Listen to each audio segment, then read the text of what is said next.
you. In the name of the Father, and of the Son, and of the Holy Spirit. Amen. Heavenly Father, loving Jesus, Holy Spirit, thank you for making us a part of this kingdom. Thank you for sending your Son, Father, for all the love that you can show us. Thank you, Jesus, for the Holy Spirit inside of us. So you have equipped us with everything to perform for you, for your glory, for your kingdom. Abba, Father, we know how much you love us, but we lack, we fail, because we don't understand how mighty we are. We don't understand we are perfect, just as you, our Heavenly Father, is perfect. We don't understand we are created in your likeness and image. And in whatever we do, you take the pleasure, you take the glory, because each one of us is so special and so precious to you. We are yours. Holy Spirit, we surrender each one of us to you. Take complete control of our lives, of our time. Guide us, protect us, help us, guard us in whatever we do. So we don't look this side and that side, but let our focus be on you. We can't do it on our own strength, because the flesh is in our way and we can't get rid of anything when we don't focus on you. Thank you, Jesus. Your precious blood has settled everything. Everything that is unwanted is finished. That evil one has no power.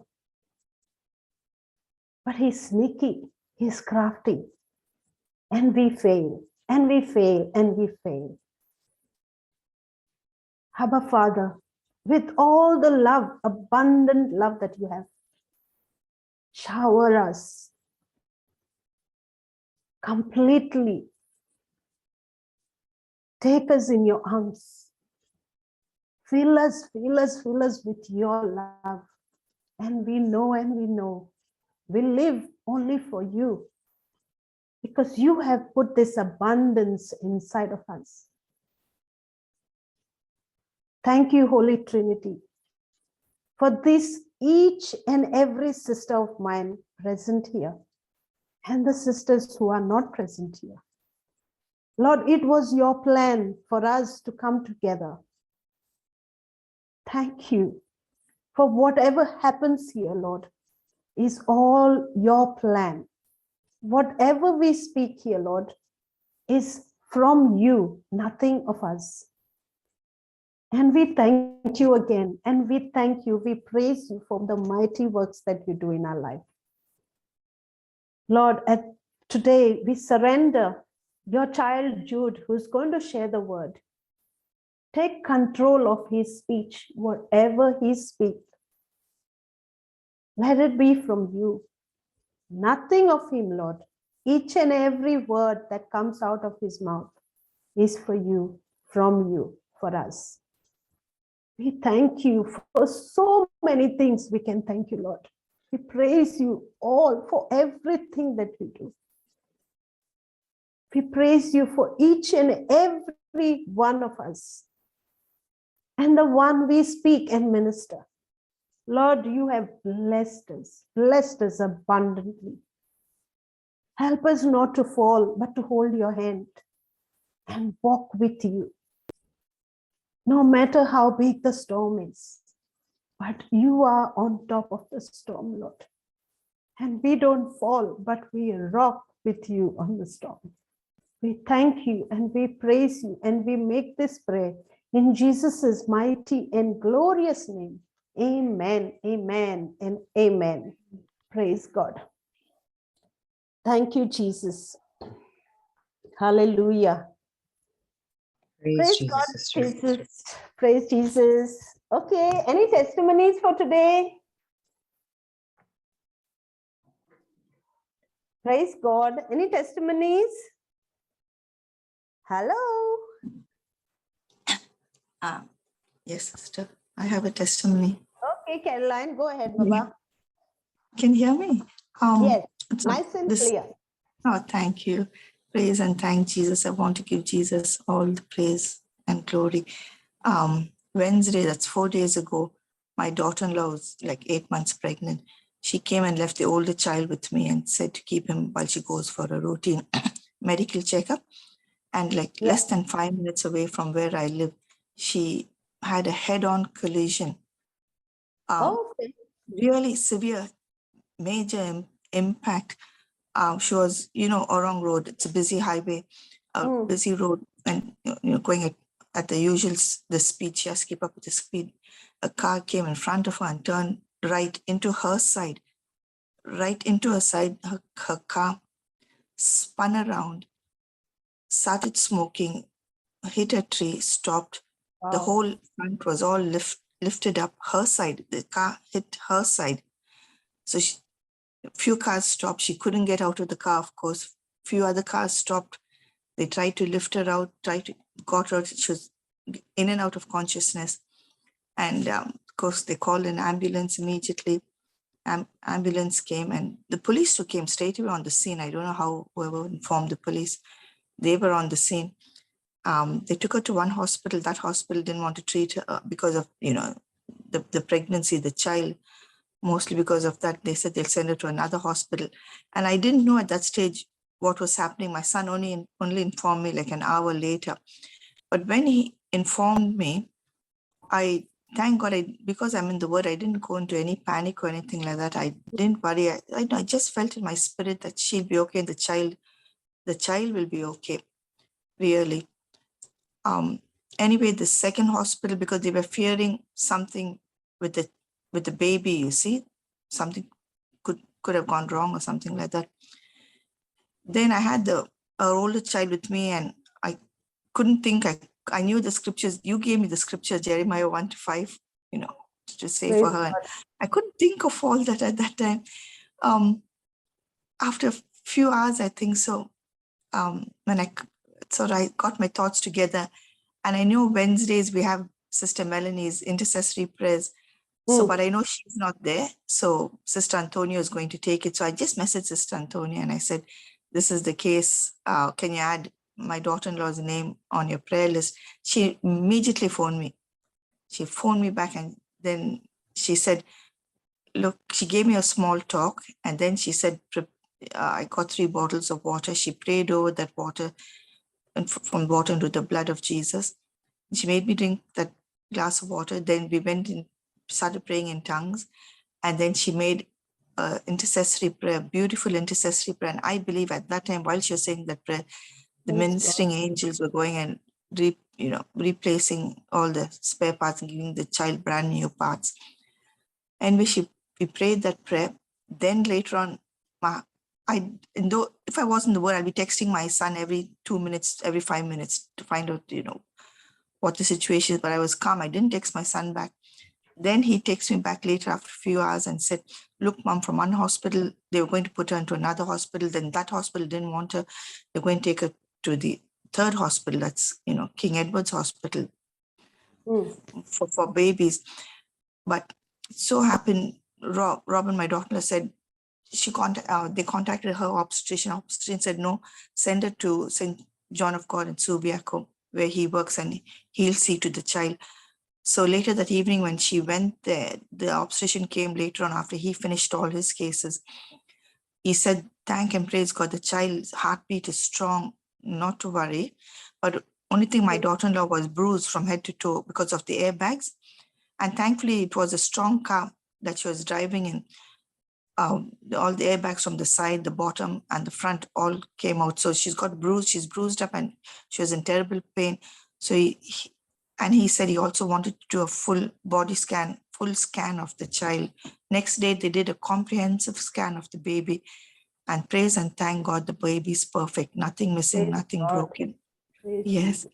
And the child is okay. The only thing is they're keeping her in hospital because just to give her the rest, and also she's in pain, all bruised up and everything like that. So, and of course, if she comes home, she's got the 2 other children to see to. I mean, they are a handful. So the doctor opposite said, no, you take at least 5 days rest in the hospital before you go back home. And so thank and praise God that she was saved. The baby was saved because the car's a write-off, and it's a four-wheel drive. So you can imagine the severe impact of the accident. And a new car, Toyota Kluger, must be about 3 or 4 years. I mean, 3 years ago, I think they bought the car, but total write-off. Yes. Wow. So I'm so thankful to our Lord Jesus that he saved both of them. Amen. Caroline, I was just saying, right? See, you are so much rooted in the word. We do smallest thing for our God, smallest tiny thing. Look at how mighty our God is. Yes. How abundantly he gives it to us. Right? Yes. And it's good that you didn't panic because you realized that, we have a promise where the God's presence goes with us and he gives us rest. He gives us rest. He gives us rest. Cast all your cares and he cares for us. Yes. Cast all your cares on him. He is happy to take all our cares. Yes. Praise God. And Deuteronomy 31:8, he goes before, he has gone there before everything happened. Yes. Everything has happened. And that little prophet inside of your daughter-in-law, he's a prophet. She's been through a lot now, but look at I've been telling you, I've been keeping you updated, isn't it, Maria? Yes. Yes, but the thing is, you are a praying mama. You are a mama who prays, right? Even though they are far away, children are far away, seeking the Lord is still showing them, touching them. And they can feel the presence through you, mama. Thanks, Maria. Yes. Praise Jesus. So such an anointed testimony, so beautiful. And thank you for sharing it with us. It's so awesome. And everything is going to be okay. We need that mustard seed size faith. Faith, yes. Praise God. And the battle is God's. It doesn't belong to you. Can't do anything about it. So just give it to him. He is happy to handle it perfectly well. Yes, 2 Chronicles 20. Yes, and thank you for the scripture you gave me, Maria, Jeremiah 1-5. I keep saying that all the time, Yeah, but isn't that I didn't know about that scripture until you told me. Yeah. Praise God. Yes, it's so beautiful. It's so Praise awesome. Jesus, Thank Sister you. Caroline. Yes. Thank you, sister. Amazing you have testimony. to say anything? Say something to her. Praise Jesus, Sister Caroline. Amazing testimony. And we declare your daughter-in-law to be pain-free and bruise-free now in Jesus' name. Amen. Yes, sister. Praise Jesus. Thank you, Jesus. Praise God. Such an amazing testimony. And knowing Caroline, Suzanne, beforehand, like before I know her, she would panic and she would say, why me, Maria? Why me? And, cry and panic. But the strength, that she has achieved through the word, being rooted in the word is a mighty thing. Praise God. Jesus. Thank you, Jesus. God.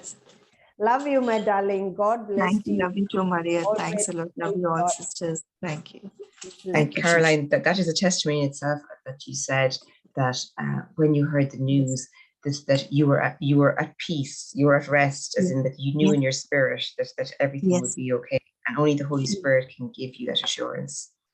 The world can't give it to you. Isaiah 26:3, isn't it? When you set your mind on God, he'll give you perfect peace. 26:3, yes. 26:3, isn't it?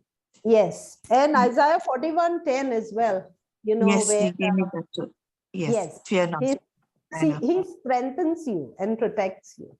That did Maria, did Sister Susanna. Thank you, Yes. Maria. Thank you, Sister Susanna. Praise Jesus. Awesome, awesome, awesome, awesome. Praise It's not an easy thing. It's a lot, to look after your son, grandchildren, your family, and think about the daughter-in-law who's not well, and think about that accident that has happened. Yes. But then again, you showed Satan his place because you are a child of God. You told him what to do and where to go. That's it. Yes, Maria. Praise Jesus. Thank you. Thank you, Sister. Thank you, Caroline. You are blessed. Thank you, praise you. Okay, who's next? Come on, my dear sisters, come on. We need more. Come on, please. Let's give glory to our mighty God. Praise Jesus. No one? Hello? Praise Jesus. No testimonies? Okay. Okay, praise Jesus. Fatima?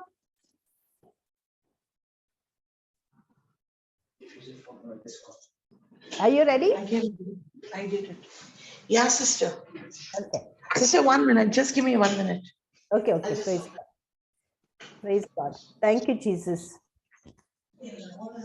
Praise God, sisters. Still you can think if anyone has to say anything. Sorry, sister. Thank you. That's okay.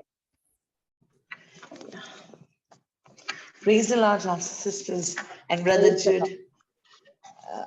Last week, the teachings were on joy and peace, the evidence of believing by Elliston.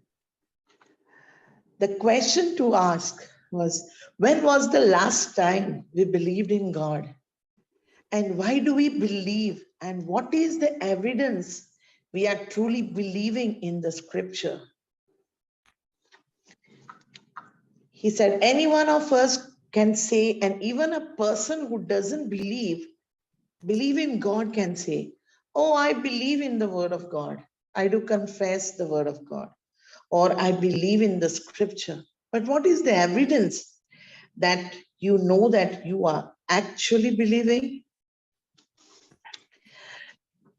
Elliston spoke and said that we have to have that evidence that our action corresponds to the message, and we have to give that real evidence, even if we are that we are the doers of the word. He gave Romans 15:13. Now, in Romans 15:13, Apostle Paul says, now the God of hope fill you with all joy and peace in believing that you may abound in hope through the power of the Holy Spirit. We need to ask ourselves, what is the evidence that our action corresponds to the message? Well, Romans 15:13 means, St. Paul says, when we are believing in God, you are believing in God through joy and through peace. Question to ask ourselves, how do we connect with God? It is, we talk to God through the Spirit. If a person is trying to understand God through his physical senses, it is not possible. As the way to understand and believe in God is through the spiritual realm. Praise God. Jesus told us to do one important thing, that is the 2 commandments that God gave us. The first commandment, thou shalt love the Lord thy God with all thy heart and with all thy soul and with all thy mind. The second commandment, you shall love your neighbor as yourself.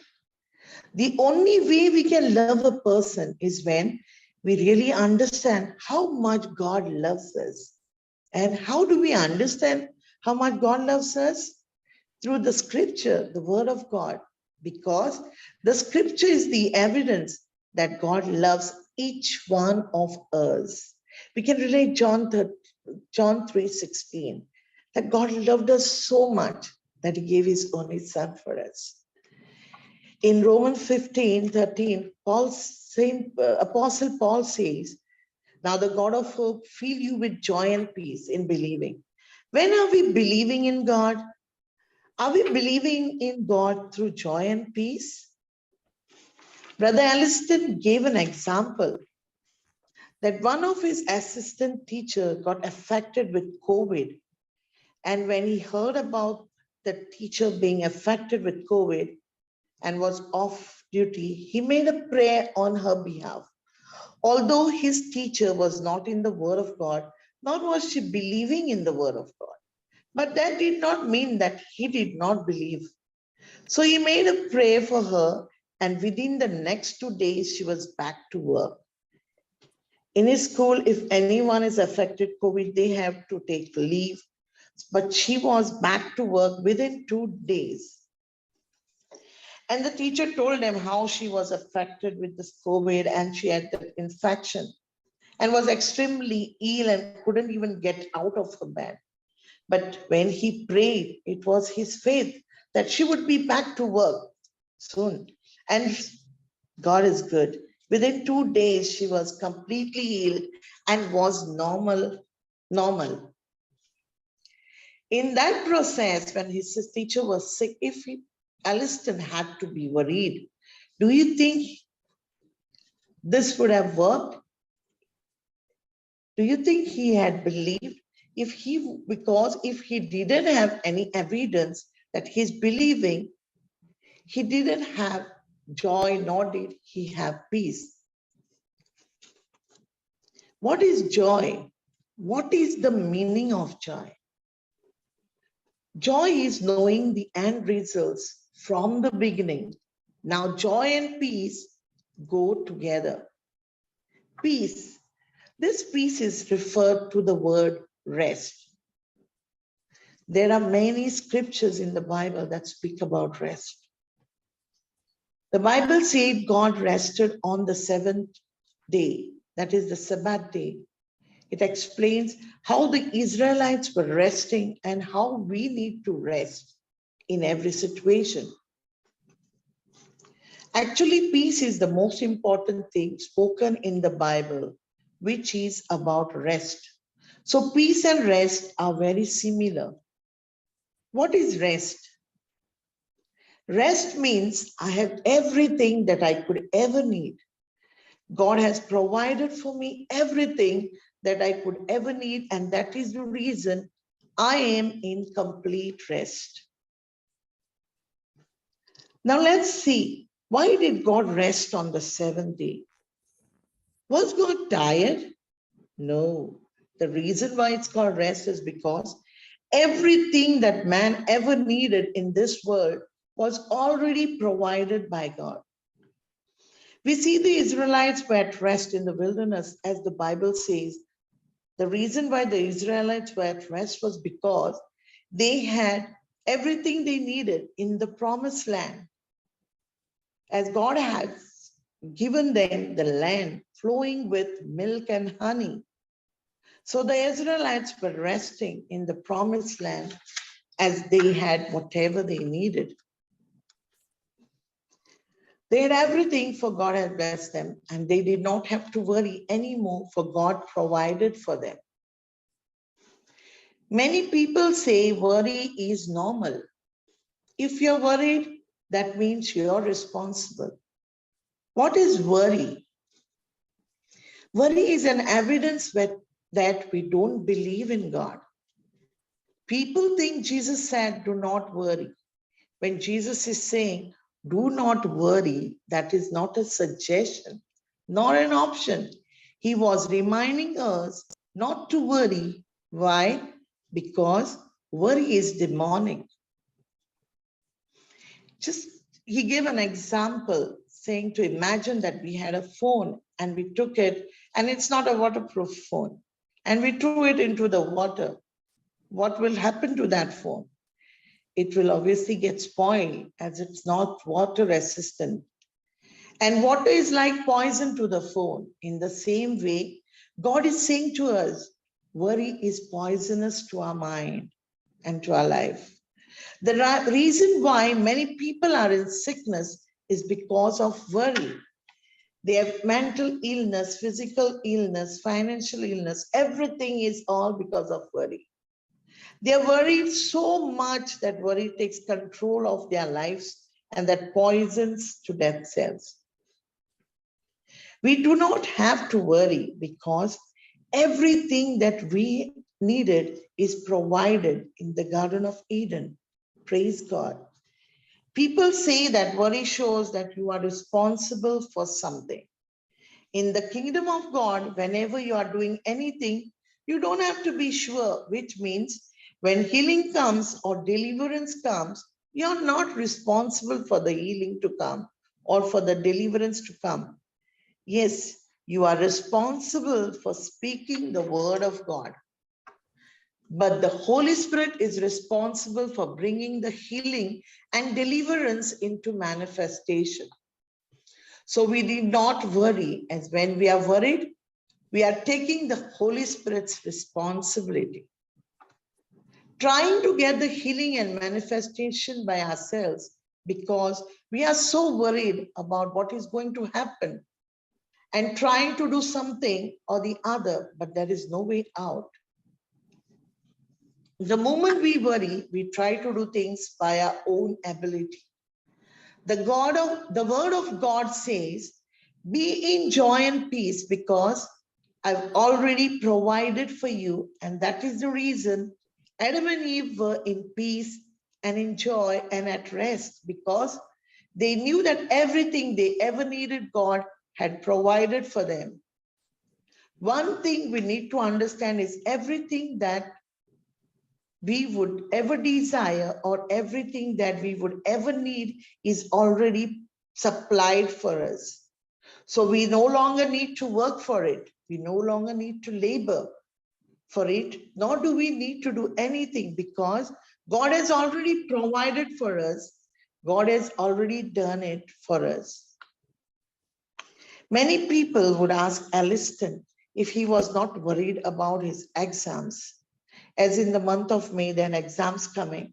Aliston would say, no, I'm not worried because it's not his responsibility to get the full marks. He just needed to depend on God. He just needed to operate in joy and peace and be at rest.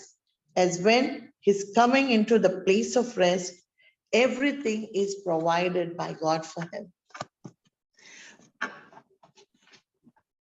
When a person is having leg pain, he's praying, but if there is no joy and peace, and he's worried that it's going worse, he will go to Google and see the reason of the pain.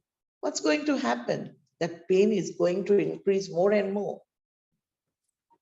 People will think this is something physical. Physical illness is there because of the spiritual worry. Question to ask, how do we know that we are believing in God and in the scripture? When we are joyful, joy means knowing the end results in the beginning. When you start knowing the end results and starts operating in joy and knowing that everything has been provided, we no longer need to worry. When you're resting in that promise and joyful, believing in that promise, knowing the end results, that's when we are in complete peace and know that for sure the harvest will come. It is like the farmer when he plants the seed, he's operating in joy because he knows that this labor is not going to go for a waste, but will bring the harvest. And that's why the farmer is in complete rest and peace as he knows the harvest will surely come. Praise God. The harvest will come as we water the seed, we planted the seed, we manured the seed, and that's the reason the harvest will surely come.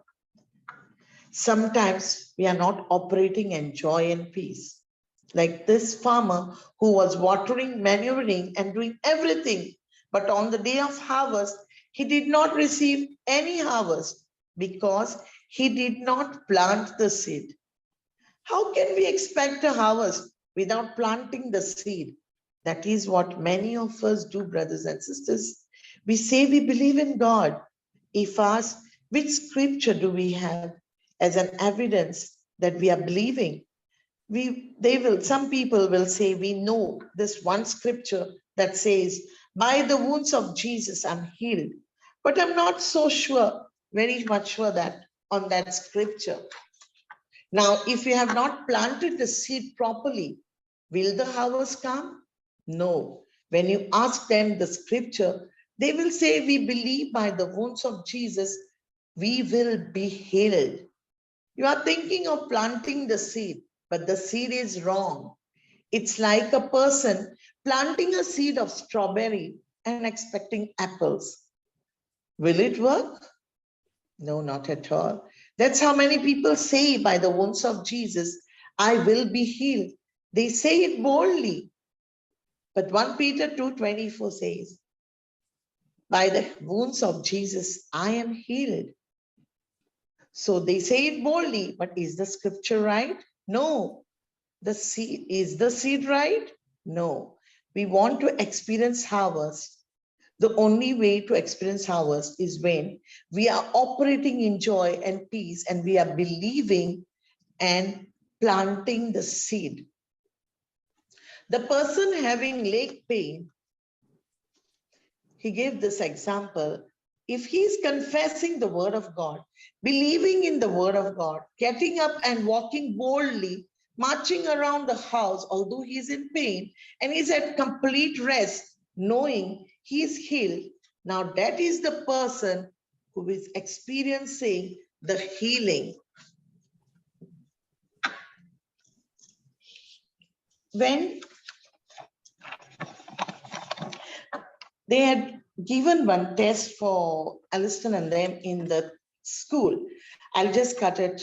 I just will give a brief summary of the examples, brother, as Aliston had given. They were given a test and it was like to be finished within 6 minutes, and there were 70 questions. Brother Aliston finished them within 2 minutes. He was super quick. And then once it was over, the teacher asked the students to give the papers to the next person sitting next to them. That was a biggest worry to Brother Alistair, because he had written the paper within 2 minutes and his handwriting was not clear. So he was just wondering if the person sitting next to him would be able to understand. So, and according to the rule in their school, it was like, if you don't understand anything, you just mark it wrong. Simple as that. So he was thinking that his partner would understand whatever he wrote or not. And the devil was just telling him that, no, see, you're enjoying, and you're in peace. He was really enjoying and was in peace, although the devil was telling him that, oh, you must have done some wrong. She's not going to get it right. But he believed that he's going to get 70 out of 70. The person sitting next to him marked the test and he came to know that he got 70 out of 70. Praise God. Now let's ask ourselves a question. When was the last time we believed in God? Were we believing absolutely right with this joy and peace? Or was it wrong? Sometimes it is wrong, including us, because we are not operating in joy and peace. We say we are believing. We try to show that we are believing in our action, in believing, but in the mindset, there is no joy nor peace. In our mindset, if there is no joy and no peace, we will not be able to experience any harvest. Prophet Isaiah says in chapter 26:3, thou wilt keep him in perfect peace, whose mind is stayed on thee, because he trusted in thee. So in this scripture, Prophet Isaiah is very clearly telling us God is keeping us in perfect peace. Now, what type of peace is he saying? You know what that means? Perfect peace means not a single doubt. It was like in one of Brother Claudius' testimony last Sunday, sharing his testimony, there was surely no element of doubt, no indication of doubt. There was complete faith, and that's what he's saying over here. Perfect peace means what? That you surely believe in God, that when God has promised you something, it has already come to pass in your life.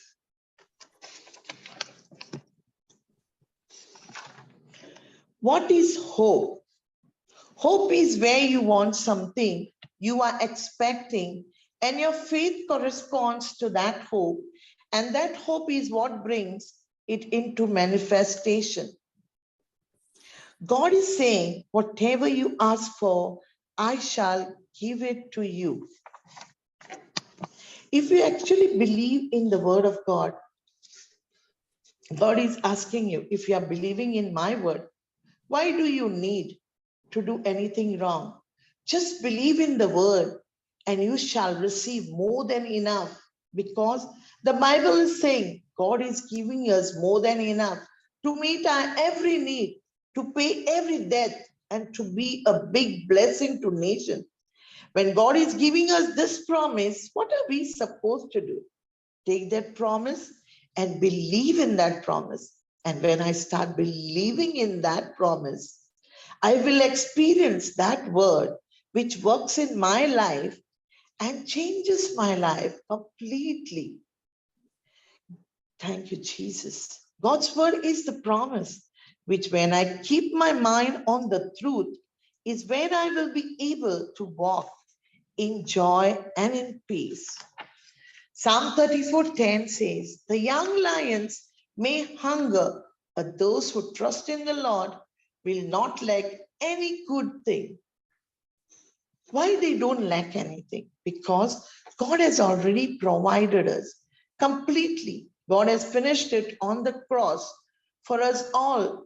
And now we are completely set free because we have received the word of God, and it is the word of God which is setting us completely free from every lie and the tools of the devils. We don't need to do anything, but just make sure that our mind is in complete joy and is in peace and at complete rest, because we know that God's word is true. And the truth of God's word has been promised to us. And what is that thing that we need? It's only joy and God's peace. Again, in Romans 15, he took the Passion Translation. Now may God, the inspiration and fountain of hope, fill you to overflowing with uncontainable joy and perfect peace as you trust in him, and may the power of the Holy Spirit continually surround your life with a superabundance until you radiate with hope. This scripture says something we saw in Isaiah 26:3, where Prophet Isaiah is saying that you are in perfect peace, that when your mind is stayed on the word of God, that's when you trust in him. That's what God is saying here, that he has filled us to overflowing and uncontainable joy and perfect peace. In a way, it's overflowing from our lives to the lives of people around us. And that's when people see a difference in us. That's what happened when Brother Alliston's results were supposed to come. People, all his co-friends, colleagues, the students in his class were asking him whether he was worried about his exams. And he would say, no, because that same joy and peace of God that was working in his life was flowing into his colleagues, I mean his classmates, and now they could see that there was a difference in Alistair, and they would say, why he is not worried? Why he is in complete rest? But it was all the joy and the peace of God, which was keeping Alistair in complete rest. There was a time people used to talk behind Alistair's back because they were thinking that he is showing off, but it was all because of understanding the joy and understanding the peace that God has given to him. And many people thought he was a shower by saying that. You have to be bold enough to share the word of God. He was not showing off.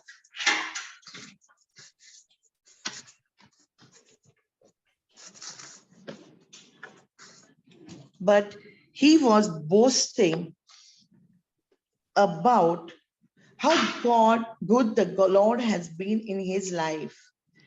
That what makes a difference in others' life. It's not Brother Alistair who makes the difference in their lives. It's the anointing that God has put in him that makes the difference. The best example for that is Jesus was anointed with the Holy Ghost and with power. And it was that anointing that changed the people's life. Jesus was going around healing, doing all good to those people and to those who were oppressed by the devil, for God was with him. And that same anointing we too have received. And that's why we have the Comforter, the Holy Spirit. And that is the reason why today in this world, it is nothing that we do. It is the anointing. So we can't boast about what we have done. In fact, we have to boast about the anointing through us, which is doing and bringing the change in our lives. And that's what changes a person's life forever. How do we know that we are believing in God? Let's ask this question to ask ourselves. When was the last time we believed in God through this matter? We believed with uncontainable joy and perfect peace. And that's when the power of the Holy Spirit kicks in, and that's when we will be able to experience when the word of God is working. That's what changes our lives and changes the lives of others around us as well. Praise God. Thank you, Jesus. All glory Praise to God. God. Thank you, Jesus. Praise Jesus. Anyone wants to say anything to Fatima? Sorry, sister, if I have missed anything, but I Praise God. just took a brief summary so that I don't make it too long. Praise God. So let's see if the sisters want to say anything. Praise Jesus. Fatima, you've done a beautiful job. Though it was a short notice, you know, you went extreme to prove how much you love the word, how much you love God. And the thing is, Isaiah 50 verse 4, you are blessed with the tongue of a teacher. How are you feeling? I feel good, sister. I did the e-writing and then I started listening to the word again and again. I might have missed something, sister. I'm sorry if I did that. No. You are perfect, just as your heavenly Father is perfect. Don't let him get to you that you missed something. You haven't missed anything. Even if you have, God has sorted, God has filled the blank in. So don't worry. It was beautiful. Thank you, Jesus. Amen. Thank you. Praise God. You, sister. Praise Jesus. All right, my dear Jude. Praise Jesus. Over to you.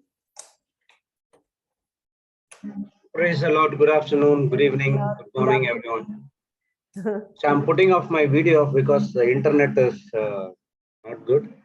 Okay, no worries. Why? Because I never seen this kind of rain in my life. Oh, wow. Till the day I came here, it's raining, and raining. Where are you? In Mangalore? Nelliyadi, Mangalore.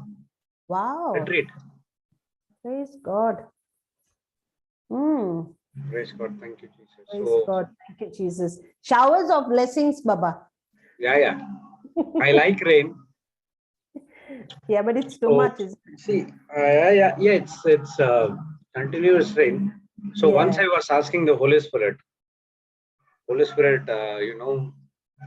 in Chennai it's very hot. So next time, so take me to the place I should not feel any hot. Believe it or not, from the month of May I'm here. We have that youth retreat and all, and from June 15th we started the discipleship retreat. So almost 45 days, close to 2 months is raining, Praise and there's God. no heat and full of chill only. So you asked for it, he gave you in abundance. Yes, praise God. Praise God. Thank you, Jesus. Okay. Okay. So who will be sharing the scripture? Baba, Enoch, you'll be sharing, right? You there, right? Enoch? Yeah. Okay, he's there. See, in our life, have we ever filled our mind and body with wasteful things, empty feelings? We feel empty, or we took a decision which is not aligning with the word of God. And all of a sudden, what happens? You feel that kind of actions which you took, it's not aligning to the word of God, and you feel regret. Correct? Yes, brother. Yes. In my life, many a times it happened. When I'm feeling empty, or when I'm down, or when I'm not aligning myself according to the word, then I make a decision which is not in line with God's decision, and that decision is going to be a mess. And after that, I regret. So why should I did this? Who told to take my decision, or take this kind of a decision? So that's what the word of God says. The Bible tells us continually we need to be filled with good things to live a anointed life filled with the Holy Spirit. Okay, a question. Are we living a normal life or abnormal life?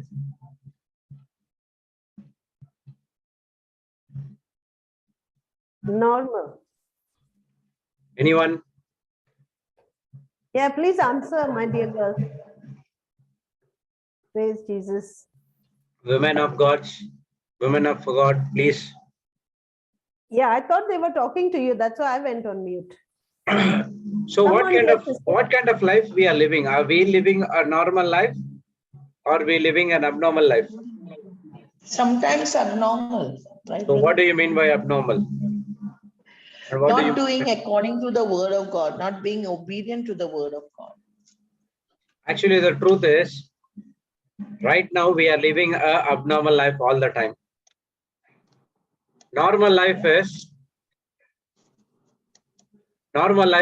we live according to the word of God. According to the word of God is normal life. If you're not living the life according to the word of God, it is a abnormal life.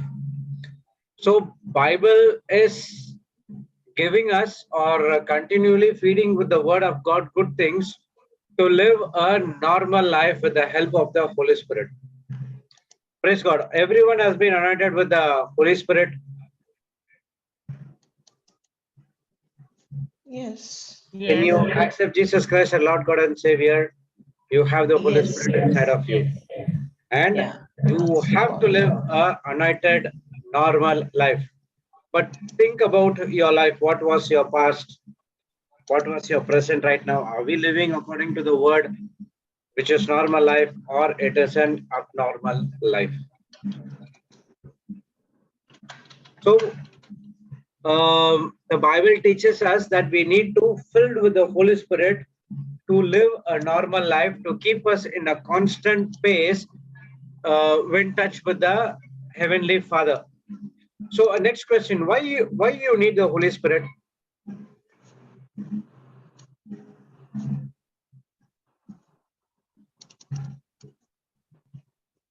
To guide Why you need us. the Holy and Spirit? To lead us.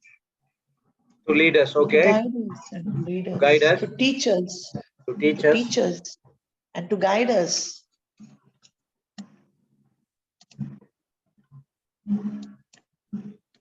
For us See, not the to first of all, the Holy Spirit is given us to have an intimate relationship with the Lord, Heavenly Father, and Jesus Christ.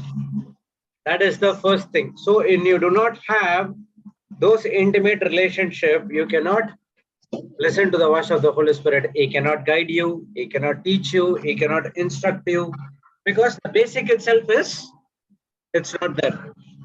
See, the first and foremost thing we get the Holy Spirit is to have a intimate relationship with our Father.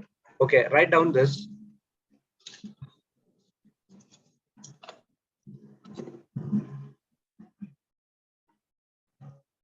Bible teaches us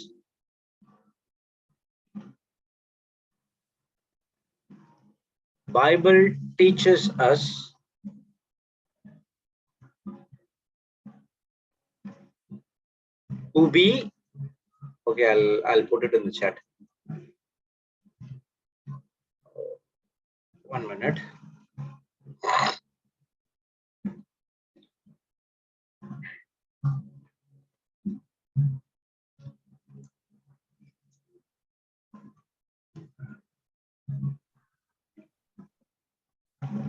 Okay, Bible teaches us to be continual availability to a constant flow of spirit power. Bible teaches us to be in continual availability to a constant flow of the spirit power. Okay, can you go to John 14, 16, 17? Do you hear some voice, music? Yes, brother. You know what's going on? Praise and worship is going on. praise God. Praise Jesus. On the down hall, they are having praise and worship. Okay, John 14.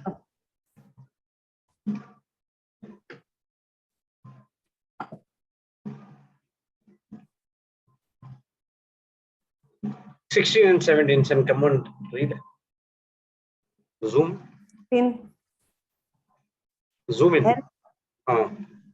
And I will pray the Father, and he shall give you another comforter, that he may abide with you forever.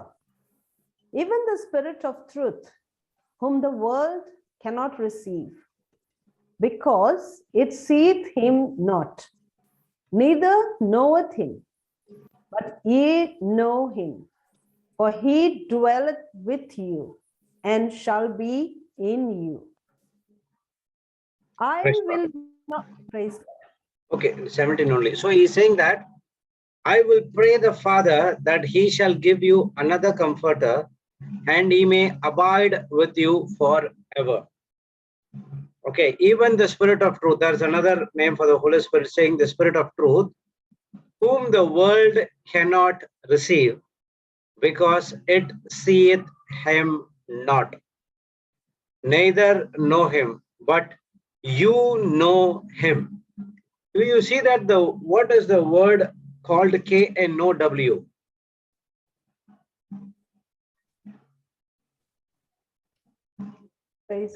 See, in 14:16, Jesus is praying that I'll pray to my Father that he shall give you another comforter, that he will be abide in you. So the Holy Spirit abides in us for eternity. Okay. In the next verse, he is saying, even also the Spirit of truth, whom the world cannot receive, because it see him not, neither know him, but you know him, for he dwelleth with you, that he shall be in you. What is that KNOW? Adam knew Eve. Yes. So she were Cain and Abel. So anyone married here? Yes. Okay. On the first day of marriage, do you know your husband completely? Yes. You know your husband completely in and out on the first day? No. Praise Praise God. God. So I thought, okay, first day only, I thought, you're love marriage, sister?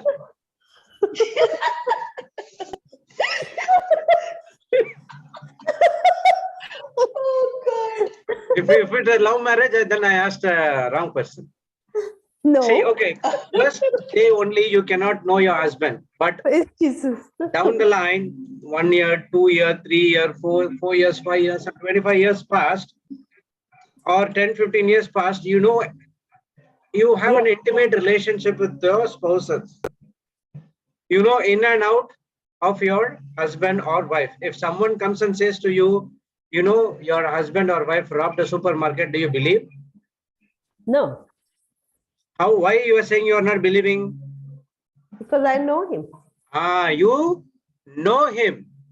So Correct. in the same way, here, Jesus teaches us in the world, they cannot receive the Holy Spirit because they did not see him, neither they know him.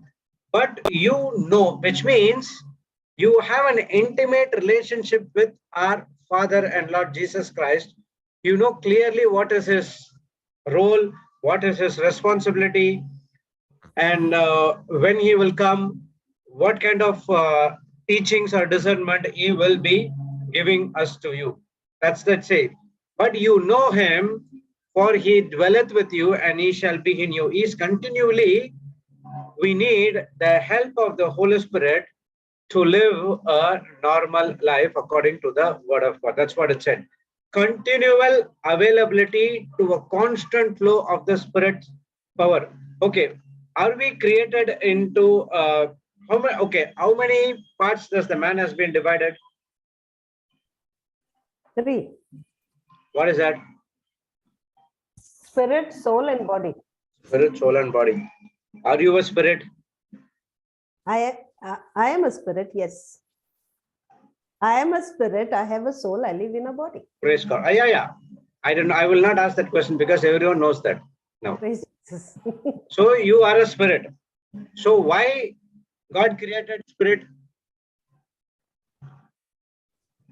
Why there is a 3 parts, spirit, soul, and body? To have a relationship with him. Because 1/3 of your body, 1/3 of the part of a man belongs to the Heavenly Father.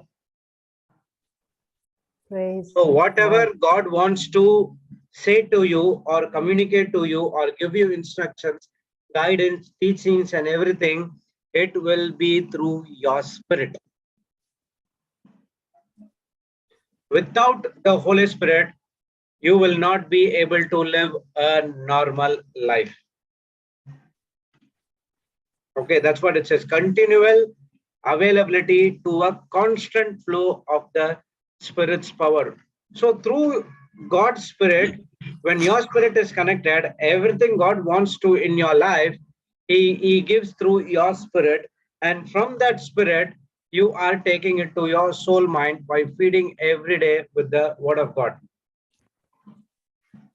Praise God. So now you know in and out of your Heavenly Father, and now you are clearly able to grasp what is God is trying to say to you. Okay, that's what Ephesians 5:18 says. Can you put Ephesians 5:18?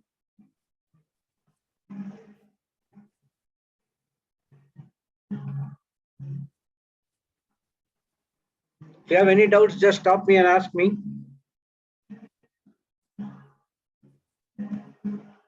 Okay. And be not drunk with wine, wherein is excess, but be filled with the Spirit. Can you put this verse in compare?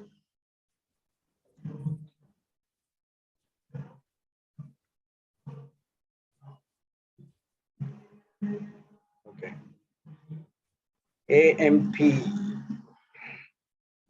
AMP says that do not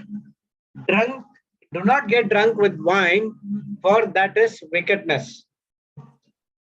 Corruption and stupidity. Wickedness is corruption and stupidity, but be filled with the Holy Spirit and constantly guided by Him. Okay, what is that? Proverbs 23:20. Click that, Proverbs 23:20. Something is there. Let's see. Do not associate with heavy drinkers of wine or with gluttonous. Okay. Go to Ephesians 5:18. Click that 5:18. Okay. So here we see that God is instructing us that we need to be filled with the Holy Spirit. Praise God. Okay. So he says that instead of getting drunk with the wine, where is wickedness, corruption, and stupidity, now God is commanding us to be filled with the Holy Spirit and constantly guided by Him. So each and every area of our life has to be guided by the Holy Spirit. If you want to go out somewhere, ask the Holy Spirit. If you want to make your children to study in some school, ask the Holy Spirit. If you want to go to the hospital, ask the Holy Spirit. Everything we need to be depend on the Holy Spirit. That's what constantly guided. The meaning of constantly means every time we need to depend only on Him. That's what He also likes. Holy Spirit, how the Word of God says we should know Him. At the same time, Heavenly Father or the Holy Spirit, Jesus Christ, He knows entirely in and out about us. But the question is, we do know about Him? No. So our work is to constantly available to the flow of the Holy Spirit. The Holy Spirit power is flowing 24/7. Like a waterhead tank in your flat or a top in your flat or a house, you have a tank which has the water. Okay, because pipe, the water is you cannot say that the water is not flowing. But when you open the tap, you can see the water is flowing. Correct? So in the same way, you have to open to the Holy Spirit to receive a constant power. What is the meaning of power? Power is a spiritual force that has the ability to bring results. Write down, power is a spiritual force. Power is a spiritual force that has ability to bring or change results. Got it? Or do you want to write it? Spiritual force that has ability to bring or change Spiritual results. force that has ability To bring or change results. Power is a spiritual force that has ability to bring or change results. Okay, so the question is, are we opening the tap for the Holy Spirit power constantly for the flow? Okay, next question. Why must I be filled with the Holy Spirit? The Word of God says that Ephesians 5, you have to be filled with the Holy Spirit. Why we need to be filled with the Holy Spirit?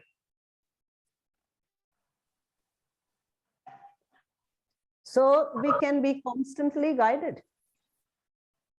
Constantly Guided by Him.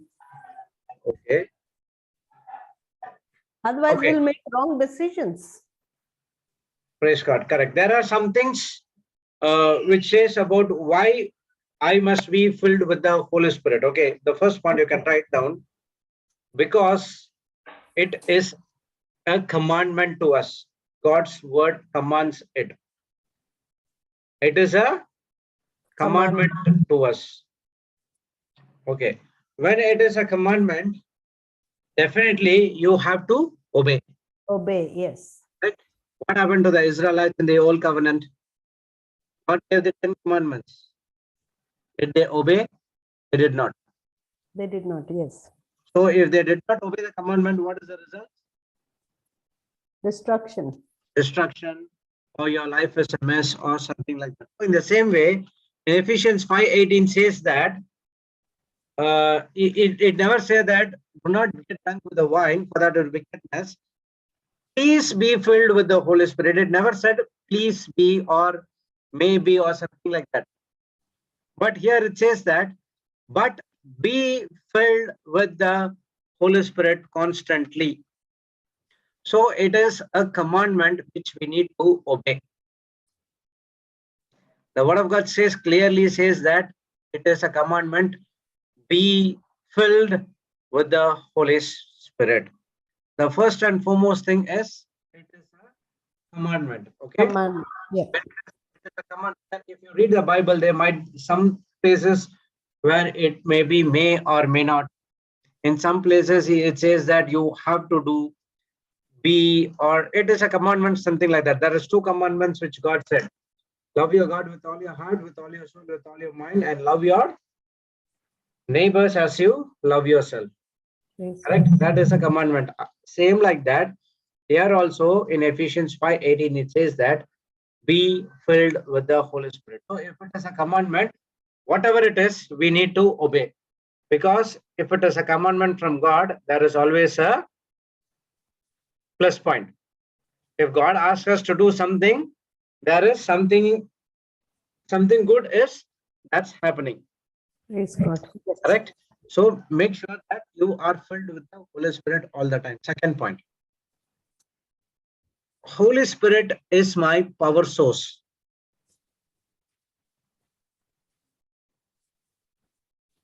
Praise God. Holy Spirit is my power source. Okay.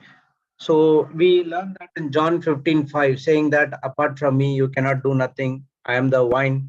You are the branches. You have to connect with me. Apart from me, you cannot do nothing. Correct? Yes. That's one thing. Have you heard about famous, familiar words, Philippians 4:13? I can do all things through By the Christ, strength. strength. And what is the meaning of the strength? The power. What kind of strength the Spirit gives? The anointing. So in 15:5 it clearly says that until we connect with the Lord Jesus Christ, we cannot do nothing. How we are going to connect with Lord Jesus Christ? Through the Holy Spirit. Okay. When here he says, I can do all things through Christ who strengthens me. If you go to Ephesians 3:16.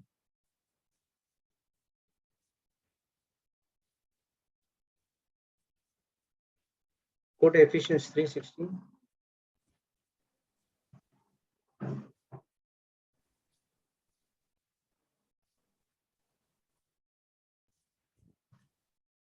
That we would grant according to the riches of his glory to be strengthened with might by his Spirit in the inner man.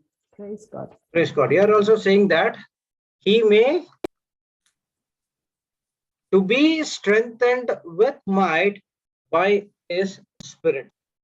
So in 2 verses we saw that if you go to NIV, we have NIV, put NIV, it is a kind of a prayer which Paul was doing to the people of Ephesians. Put NIV, He says that I pray that out of his glorious riches, he may strengthen you with power through his Spirit in your inner being. Inner being. Praise God. Praise God. So the first, the Holy Spirit is my powerhouse, and he give you the strength in your inner being. When your spirit is full of power, your soul will be full of prospering. When your soul prospers, automatically your body also prospers. Did Jesus come as a human being in this planet Earth? Hello? Hello? Did Jesus came as a human being in this planet Earth? Sorry, didn't hear you, brother. Brother, can you repeat? Okay.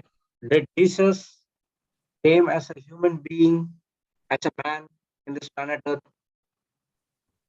No, we didn't hear. We can't hear the front part. Yes, brother, he came in the flesh as Did, written in the word. did Jesus came to this planet Earth, Oh, yes. Yes. God or a man? Men. Man. As a man. Okay. As a man, can he take 39 lashes? Yes. Which city your sister? He took lashes. Can a man take 39 lashes? No, never. No. By Yes. 5 or 10, he will be dead.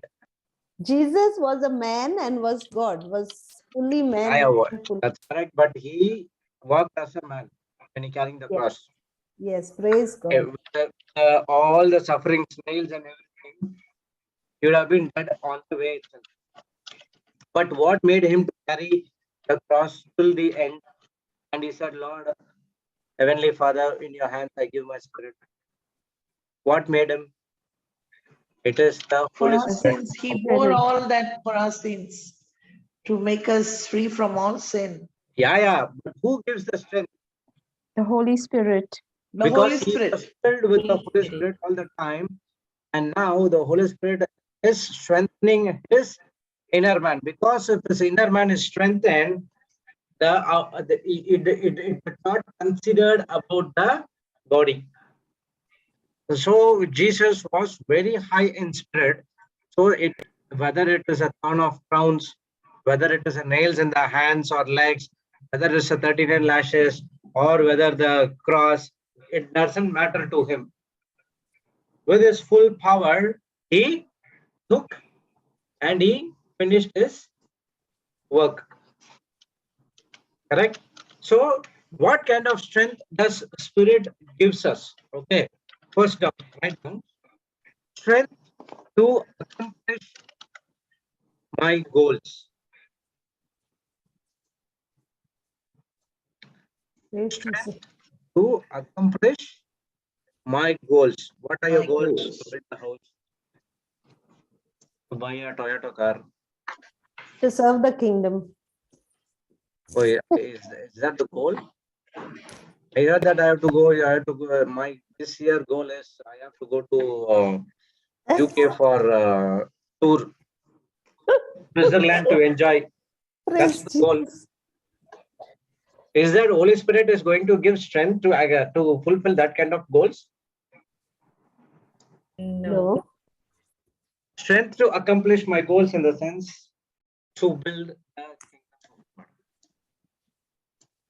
Okay, your goals has to be in line with the word of God. How you are going to strengthen your kingdom of God, how you are going to build the kingdom of God, how you are going to preach and teach the word of God. What was Papa's doing? Yesterday there was a healing session. Probably we went to sleep by 3 a.m. in the morning. Wow. Okay, the healing session stopped at 12:40, and other praying and other things were there. So 3 o'clock, we slept. Okay, so within 3 hours, he started for the Canada session. What is from where he got that strength Praise God. to accomplish his goal? He knows that what is the goals. But if you see me, I took a long sleep yesterday. I don't know. I just got up only at 8:30. Okay, when I went and he wants to set up another praise and worship in the down hall. So I was going at 8:30 in the morning. I was went to the main hall to take the wires, and everyone asking me, brother, you will be here by 6:30, 7 o'clock. We could not see you. What happened to you? Are you okay? Something like that. So I said, okay, I'm all fine. Just overslept. Holy Spirit wants me to sleep for some more time. But what I'm saying is, we both went on the same time to sleep. But he got the strength to get up at early morning at 6 o'clock. Praise God. So what is that strength he got from the Holy Spirit? What is his goals? His goals is to preach and teach the word of God. If he misses one classes, he says that he missed millions of souls to be touched. Okay. So when there are about 19 people who are here in the Zoom class, you are attending the Zoom class not because of your own influence. You have got the strength from the Holy Spirit to come and sit in the class, and you take the teaching and you are going to teach the same thing to others as well. That's the reason you are Amen. coming every Sunday at 2 p.m. Amen. and attending the Amen. classes. Praise God, thank you, It's Jesus. not that you are Thank you, okay. Jesus. I am because Sister Maria called me. Otherwise, she will call my phone and touch on me. Something like that. No. Okay. So you are coming. See, we cannot sit with our own strength for 15 minutes in the teaching. Praise I cannot stand and teach for 10 minutes with my own strength. But with the Holy Spirit strength, I can go for 2 hours, 3 hours. Yes, praise God. So first of all, he is giving strength to accomplish my goals. So my goals in the sense to build the kingdom of God. Okay. Praise God. So 1 minute.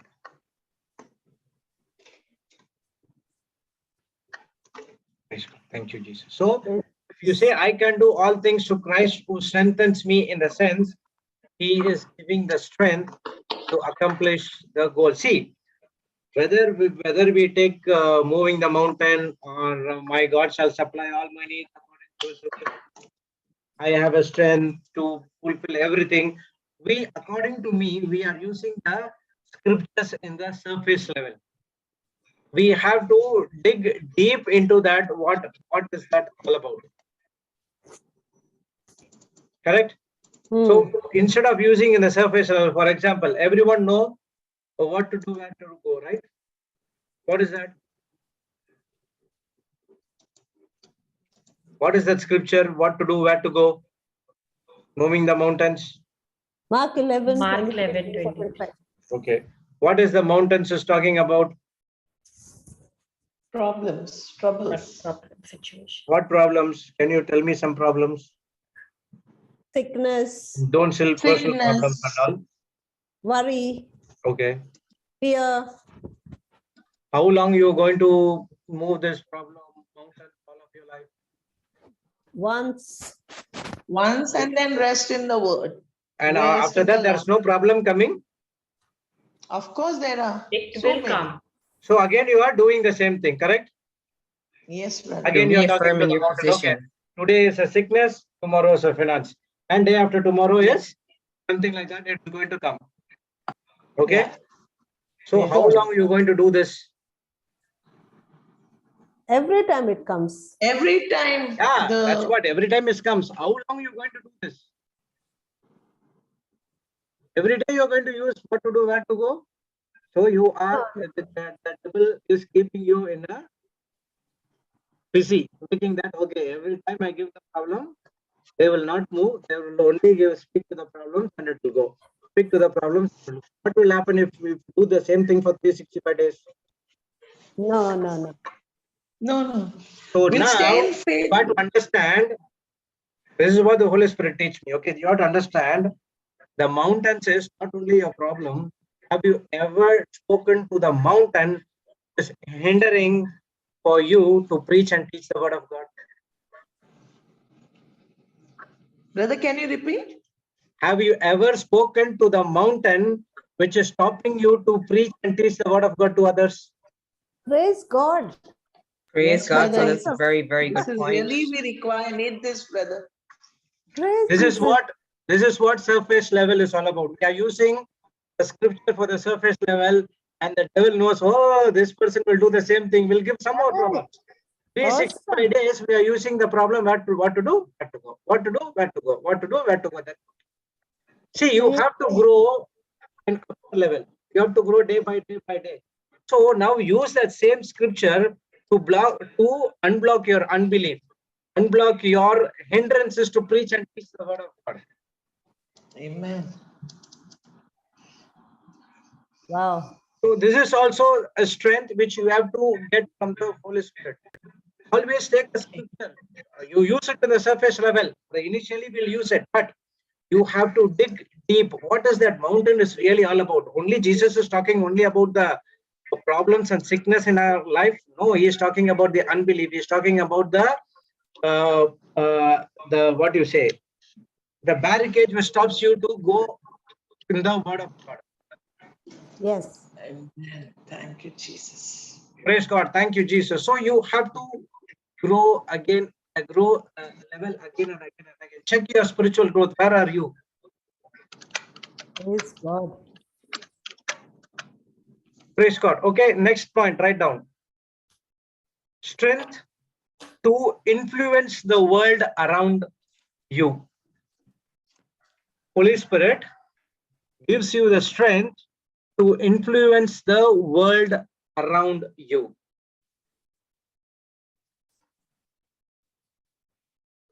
Let's go to Acts 1:8.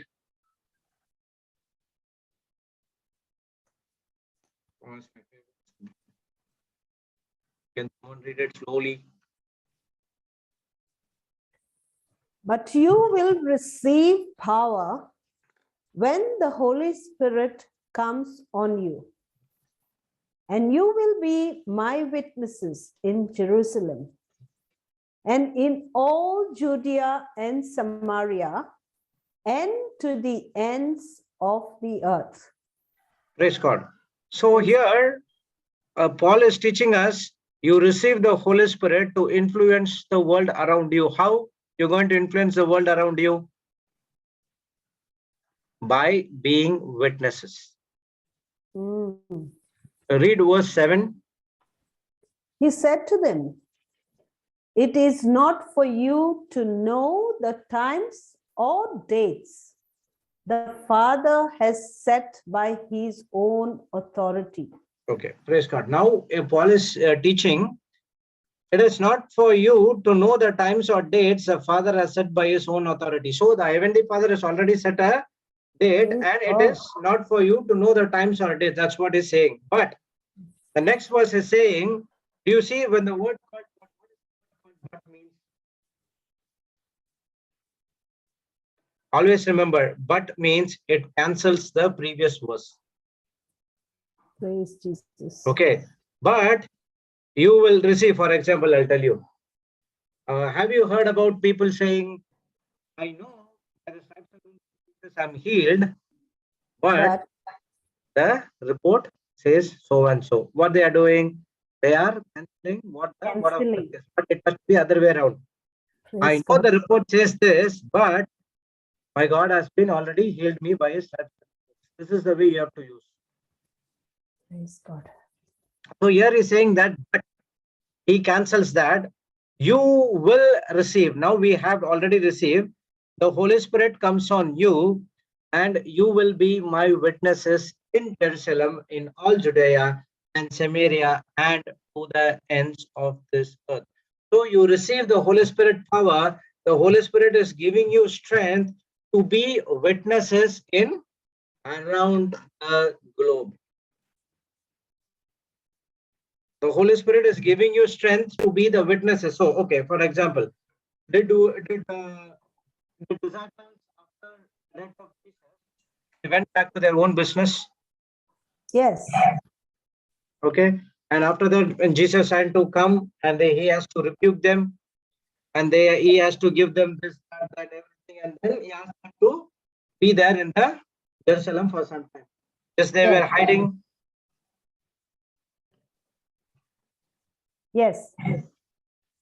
Because they were hiding for there was a person by name Saul who was crucifying every Christian. Correct?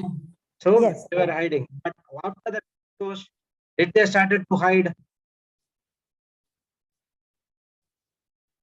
Or after they receiving the Holy Spirit, they went to their own home and built that 3-story building? No, they went out. They went and they started to witness for Lord Jesus Christ in all areas of the world. Praise God. So the Holy Spirit is continually giving you the strength to influence the world around you. How we are going to do is by the witnesses. You say the word of God says that Acts 1:8, you will be my witnesses. Mm. My life, if you ask my life was entirely miserable before coming into the word. People would be hesitate to speak with me. But Mm. now when I came into the word, my life got been transformed by renewing of my mind. And now they could see a different Jude when I go to the church, and they come and asking, how come there is a lot of changes? Because they see me in YouTube, they see me in that day I was it was a Tamil number. So I spoke with that person. Brother, your voice is cutting off in between. In the call center, we have a call center. There was a call came, okay, and it was I gave to some other person. That person replied me, say that this is a Tamil speaking community person. So someone can speak from Tamil. Okay, it's Tamil. Let me speak. I called them. They said they are from the same place where I'm from. Praise God. Okay. When they said that Jude, they immediately recognized the Jude who is the church God of our country. He asked me, yes, that's the same Jude. Wow. So when they give the links and everything, they were so surprised. And they see, how come you are in this? How come your life has been transformed? We seen you as a different person.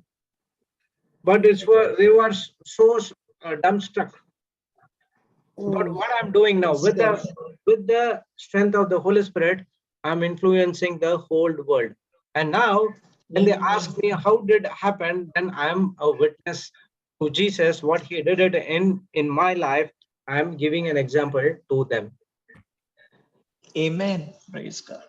Praise Praise God. God. Thank you, Jesus. So Holy Spirit gives you the strength to influence the world around me. If next time if you study, I can do all things through Christ Jesus strengthens me, it's also it gives you the strength to influence the world around you. Praise God. Praise God. Praise Thank you, God. Jesus. Okay. Jesus, thank you. Yes. So next one is he gives the strength to resist temptation. And down. Gives the strength. Strength to resist. RESIST.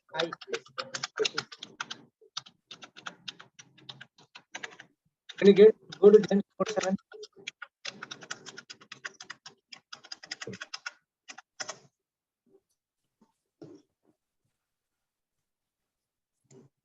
Praise God.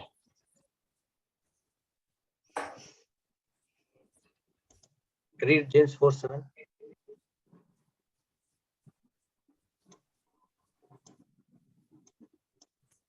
4:4.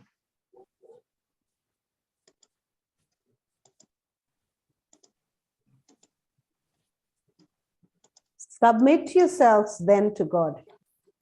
Resist the devil, and he will flee from you. Okay. What is that word called, meaning called resist? RESIST.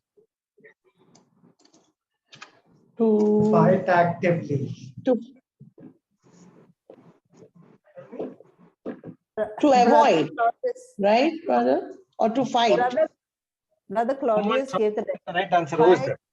Brother Claudius. Brother Claudius. I know, brother. Fight actively. Praise God. So he comes and helps the people now. Oh, yeah, yes. We love him. So it is, praise God, brother. Wonderful. Thank you. So to fight actively. Okay. So when you submit yourselves, then to God. So the first one in resisting the temptation is, he is telling you to submit. What happens when you submit? What is the meaning of submit? Submission. You're in his trap. Submission means, see, I have a own mission, my own mission to be fulfilled, but I'm putting that mission aside and submitting to God to fulfill his mission. That's what submission is all about. So when you're submitting, what happens? You are humbling yourselves to God. Praise God. Okay. Before 7, 6 comes. What the 6 comes? Can you read? But he gives us more grace. That is why scripture says, God opposes the proud, but shows favor to the humble. Praise God. Why that verse has to come first? Because when you are humble, only you can able to submit to God. Praise God. Not humble, you cannot submit to God. Jesus. Only when you are humble, you submit to God. When you submit to God, the Holy Spirit takes complete control of you. Then He gives the strength to resist the devil or temptation. The Word of God says that the temptation is, trials and temptation will come to you all the time. So all the time you are not going to use what to do, where to go, but you are going to resist. For that, you need the Holy Spirit power. Jesus. Praise God. Thank you, Jesus. So Thank you. it gives strength to resist the temptation. When you submit yourselves to God, and now you can able to resist the devil with the Holy Spirit power. And when the Holy Spirit is inside of you, the most low has to flee from you forever. He will come again with a different strategy. All the strategy is deception and lie. But when you are actively in flow with the Holy Spirit, what happens? He cannot come and tempt you. For example, there are, when in all these, it's almost 1 month past now in the Millennium Discipleship Retreat. Okay, praise God. So all the time, it's not that we are getting some other news in the center from other sources and everything, but it doesn't make any important to us. It doesn't care about that. Why? Because we're already submitting ourselves to God. We are fully focused on this 3 months. As soon as much as we can, we have to give them the spiritual food. So for us, for entire spirit, soul, and body are only submitting ourselves to God. God, this is what we are here. Please use as your instrument to preach and teach the Bibles or the spiritual food to them. So even though the negative things comes, we don't fight for that one, because we are already connected with the Holy Spirit. The Holy Spirit is doing on behalf of us. He's saying, you go and do, preach and teach the word of God. I will take care of this. At the same time, he resisting the devil inside of us. At the same time, he imparts the knowledge, wisdom, and everything to go and preach and teach the word of God to the people as well. Amen. Praise God. Praise God. So when you go for a teaching or you come for a teaching, remember that ask the Holy Spirit to give you the strength so that you could resist the temptation and you can able to come and sit for the teaching. Okay, next one. Holy Spirit gives strength to endure trials.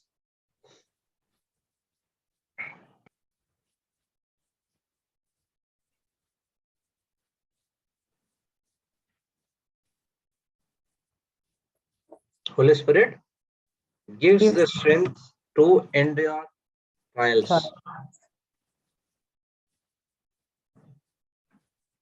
Praise God. What is the meaning of endure?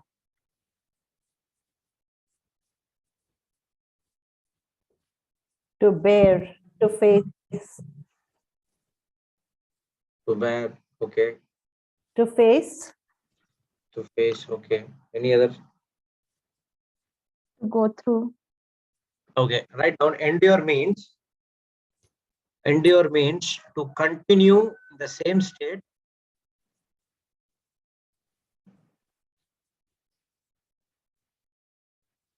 To continue in the same state without perishing.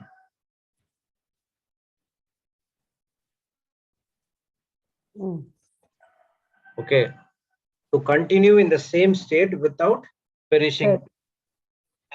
Suffer without resistance or without yielding anything. The God endured for us. He never gave to the sin. Okay. Right. There's one scripture. I'll tell you 1 minute.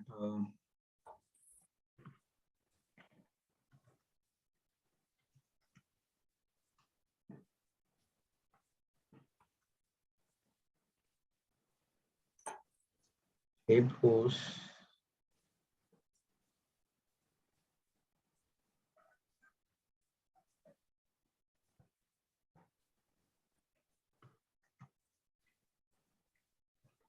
Praise Jesus. Hebrews 4:15. Hebrews 4:15. Yeah, Hebrews 4:15.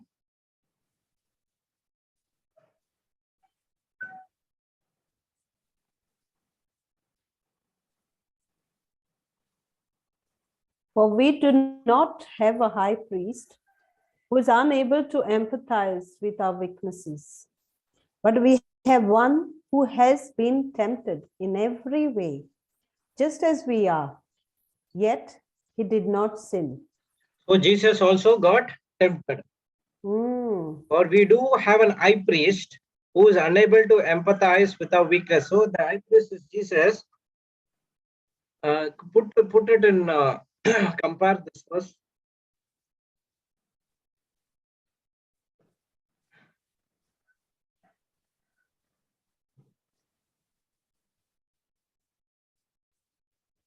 Okay. For we do not have an high priest who is unable to sympathize and understand our weakness and temptation. Okay, the high priest which is talking about Jesus. Okay, we do not have a Jesus. We do not have an high priest Jesus who is unable to sympathize and understand our weakness and temptation. He knows everything, but he lives an example. Okay, see here. But one who has been tempted, knowing exactly how it feels to be a human. He came as a human and he knows how exactly when the temptation comes, but in every respect as we are, yet without committing any sin. So with the help of the Holy Spirit, Jesus endured the trials. Jesus endured the temptation. He was remaining on the same state, but he did not perish, or he did not give to the sin. Okay, so he understands our feelings, he can able to sympathize, he knows our weakness and temptation, but he's saying that he gives his life an example, how I did the same way, you do also the same way. Praise God. So he is giving that I trusted on the Holy Spirit all the time. The Holy Spirit gave me the power, strength, and everything to endure the trials. Now it is also, you also do the same thing. That's what in Ephesians 5:1 says, that we need to be imitators of Christ. Praise the Lord. Thank you, Jesus. So it is the Holy Spirit who gives you the strength to endure trials. Praise God. Okay. Praise So next time when you come across, I can do all things through Christ who strengthens me, or anywhere about the strength of the Holy Spirit, it's not only the spiritual, physical strength. It talks about the spiritual strength. One is strength to accomplish my goals, strength to influence the world around me, strength to resist me, strength to endure trials. Okay, remember these 4 things. Okay, so first point, why we should be filled with the Holy Spirit. First is God's word commands it. Okay, that is a commandment. Second one is Holy Spirit is my power source. Our source. Okay, how you have the electricity you have the power grid. Unless and until the power grid is on, you cannot get the power to your house. So in the same way, Holy Spirit is the power grid. He is your power source.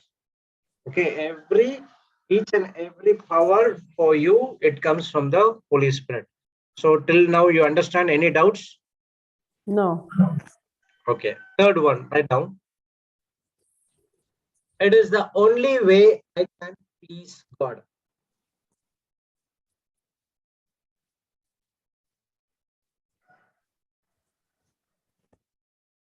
It is the only way I can Please God. please God. We know that without faith, it is impossible to Possible to please God. please God. So how are you going to get faith? By hearing and hearing the word of God. Hearing by the word of God. Okay, how are you going to hear the word of God without the Holy Spirit revelation? Praise God. Yes. If you don't have the Holy Spirit, even you cannot understand by the stripes alone of Jesus, I am healed. Amen. Yes. So the Holy Spirit is giving you the revelation. Okay, so if you want to please God, You need the Holy Spirit. So if you need to be filled with the Holy Spirit. Once you're filled with the Holy Spirit is the only way I can please God. Go to Romans 8:5.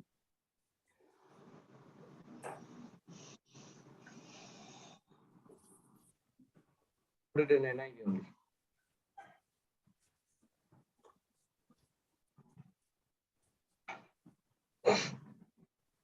For they that are after the flesh do mind the things of the flesh, but they that are after the Spirit, the things of the Spirit. Okay, so we are clear about that. For they Yeah. that are of the flesh do mind the things of the flesh. So those who are fully carnally minded, they will be doing something related to the carnal thinking. Okay, who are carnal minded people are those who are governed by the five senses.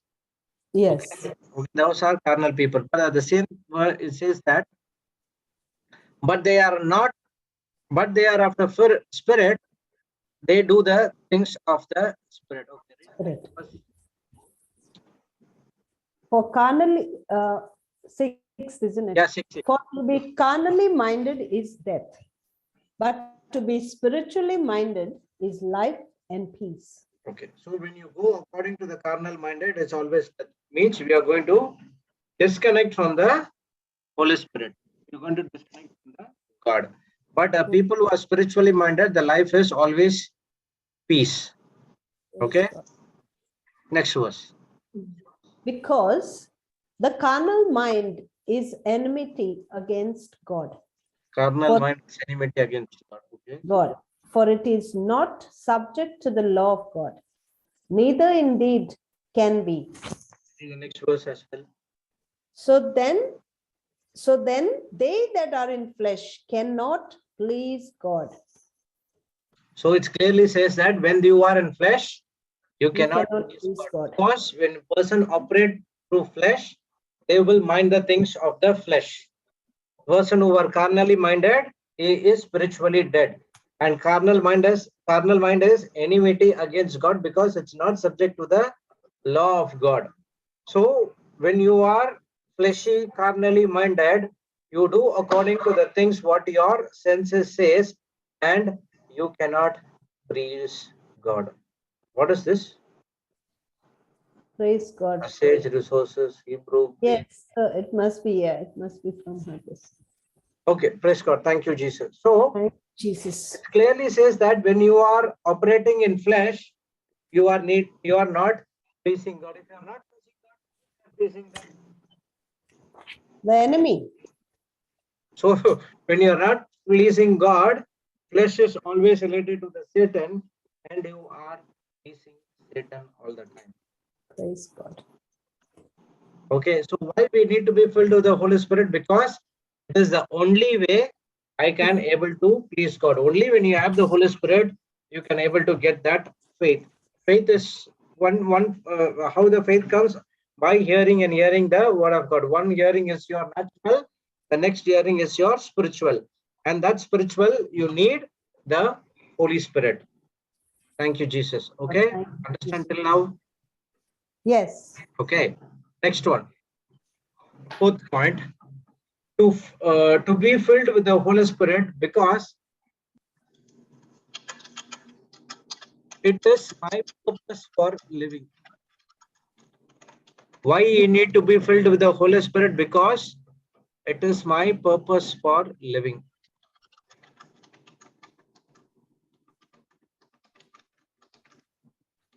Praise God. Thank you, Jesus. So what is your purpose for living? To be filled with the Holy Spirit. Huh? To be filled with the Holy Spirit. To be filled with the Holy Spirit. Okay, what is the purpose? To please God. Okay, other than that, if you ask me what is the purpose in my life, to preach and teach the word of God. Praise God. Amen. Amen. Praise God. So it is my purpose for living. What is the purpose? Jeremiah 29:11 says that God has plans for each and every one of you. And the plans is for your welfare and not for your Downfall. downfall or harmful or whatever it is. Praise God. Praise Jesus. So he is saying that it is my purpose. It's also give you the purpose. See, when I was not in the word, I do not know what I have to do, whether I have to go for engineering, whether I have to go for an MBA. Actually, how my life is, till 10th standard, I was interested in the electric works and all. Okay. All of a sudden, it changed to marine engineering. And on the 12th and 11th and 12th, it changed to business administration. And when I came to college, it came to computer science. So everything has been grounded in my, everything has been in my mind, and it came a masala. I do not know where to go. Praise Jesus. But now when I came into the word, I clearly understood what is my purpose. Hmm. So I like the work of electricity. Now Papa is also teaching the electricity work as well here. How to manage the switchovers and everything. Praise Jesus. When Thank you. comes to the technical, I handle the technical part as well. Praise God. Praise God. But whatever it is, everyone has to do the same. At the same time, the purpose is to fulfill the kingdom of God's work, to build the kingdom of God. That is the purpose. Amen. There should be some purpose for your living, and that purpose can be come only when you are filled with the Holy Spirit. You do not know where to go. It is the Holy Spirit is going to help Guide. you out. This is your purpose. Praise Jesus. Awesome. Praise God. Praise God. So we also learn that our body is the temple of Holy Spirit. The Holy Spirit lives in you. So the Holy Spirit is actually giving you what you have to do all your lifetime. Even when I'm preaching and teaching the word of God, we have some points and everything which has been noted. But at the same time, we are not depending on the points, but we are also getting the help of the Holy Spirit to get the examples and other things. Yes. So you have been filled with the Holy Spirit because it is my purpose for living. Some people would have said, I don't know where I'm going. My life is just like that. Have you heard about it? Oh, yes. I do not have any We plans. say it. Whatever it goes, I'll go. Yes, correct. Praise God. So when you're filled with the Holy Spirit will give you the purpose. For example, in the Old Testament, have you heard about a person by name Jonah? Yes. Yes. Okay, what was the instructions given to him? Go to Nineveh. Nineveh. And teach the word of God. But where he went? He went to He went to Tarsus. Tarsus. Okay, he went to Tarsus. That's what he was on the boat. The storm came, everything came. So he understood that because of him only the storm came. He asked them to put out of the boat. He put out of the boat and he went into the big fish belly. Yes. And after 3 days, he understood that he did wrong. And now he asked the Holy Spirit, God, Lord, I've done something wrong. Give me a chance. And now I know my purpose. I will definitely do the purpose which you have given me. Immediately what happened? When he opened his eyes, he was at the seashore. And then he started to fulfill his purpose. Praise God. So in our life as well, we are also which is not aligning to the purpose which God has called us for. Okay, it is the Holy Spirit who is going to give you, okay, even though it is not only about teaching and preaching the word of God, that is the main thing, but also there are people who go and have the topmost position in the company, still they give the word of God to their employees as well. Mm. So it's not only, okay, brother, you are full-time and you want these things, but I'm here to work. How could we go and preach and teach the word of God? Ask the Holy Spirit for the wisdom. He's going to give you. See, the very reason you are working some company or you get a job in some company is it's not because of you are so intelligent, that and all. Okay, there is a purpose. There is some person who needs the word of God. That's the reason you are there in that particular company. Praise God. Okay, now who is that person? That you have to ask the Holy Spirit and check with him.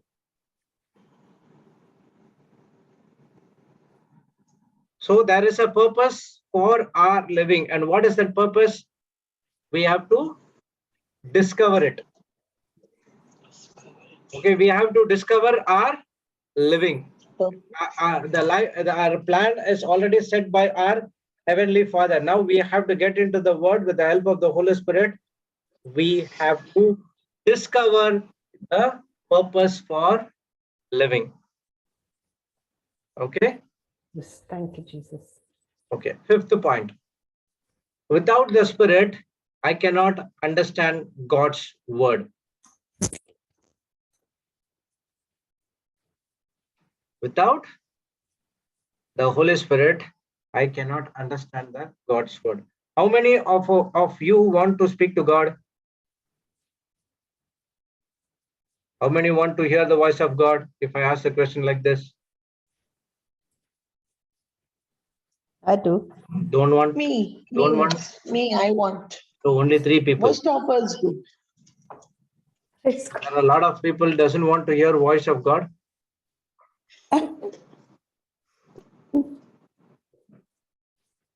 Actually, the truth is, God is speaking to us 24/7. Praise God. We Yes. are not recognizing His voice.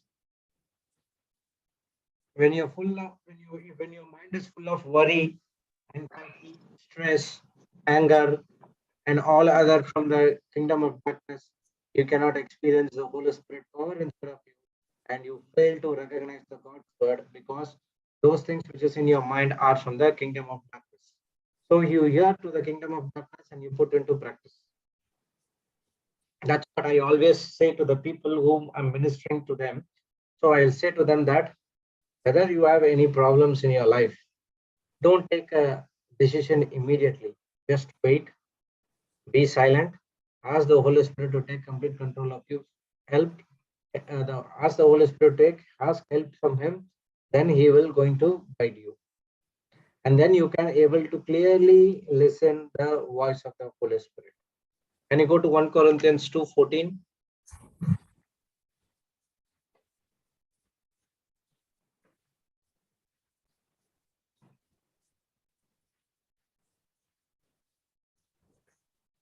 But the natural man receiveth not the things of the Spirit of God, for they are foolishness unto him. Neither can he know them, because they are spiritually discerned. But he that is spiritual judgeth all things, yet he himself is judged of no man. Next. For who hath known the mind of the Lord, that he may instruct him? But we have the mind of Christ. Praise God. Praise God. Thank you, Jesus. Thank you, Jesus. So it says, a natural man receiveth not the things of the Spirit. Okay, a person who was naturally going according to the flesh, he will not receive God's word, or he cannot understand God's word, because it say it will foolish to them. If you go and speak to a person who is not in the word, if you go and ask, the cancer can be treated through the word of God, he will say, how foolish you are. Correct? When the pandemic was happened, myself and one of my friend were about to start a company. Okay, everything has been done. So he said that after 6 months pandemic started, he said that something has been done, so we will start. I said that no, I'm not coming. So he asked me what happened. So I said, this is what I'm doing. Come on, Jude, you are in the 20th century and you are already studied. You have enough knowledge, and you are going to depend on this. It looks like foolish, right? He asked me. It might be look like foolish to you, but it is not foolish to me. Praise God. Because he is natural, he did not receive the things of the Spirit. After some time, long time back, he called me and asked me for some other jobs. If you have any jobs, let me know. So he thought that he could able to do, but according to the Spirit, the Holy Spirit said to me, don't get into a problematic situation in your life. They neither can he know them because they are spiritually discerned. So don't go, not only this, don't go and argue with someone who is not spiritually fit. Okay, it just end up in some other thing. So don't argue with those because they will not understand the spiritual things. Instead of that, stop arguing and say him, this is what I did. I got wonderful results. If you're interested, you can do plant the seed and move out of that. Okay, the next verse says that, but he that is spiritual judgeth all things, yet he himself judged of no man. Here it's saying that, but he that spiritually judgeth all things, yet himself is judge of no man. He can judge all the things in the spiritual world, but the Holy Spirit will not allow us to judge any man. Okay, for who hath known the mind of Christ that may instruct him, but we have the mind of Christ. So here it says that when you have the mind of Christ, you can able to understand God's word. In the Old Testament, Isaiah was asking, who has the mind of Christ? So then you can understand what he wants to say to us.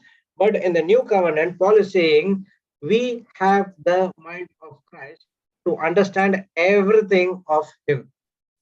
So when you have the Holy Spirit, you can understand what God wants to say towards us. Okay, go to John 16, 13 and 14.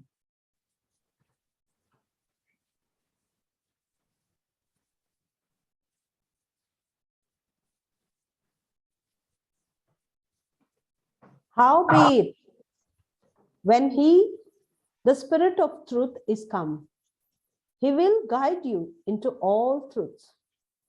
For he shall not speak of himself, but whatsoever he shall hear, that shall he speak. And he will shew you things to come. He shall glorify me, for he shall receive of mine, and shall shew it unto you. All things that the Father hath are mine. Therefore said I, that he shall take of mine, and shall shew it unto you. Okay, we need only 13 and 14.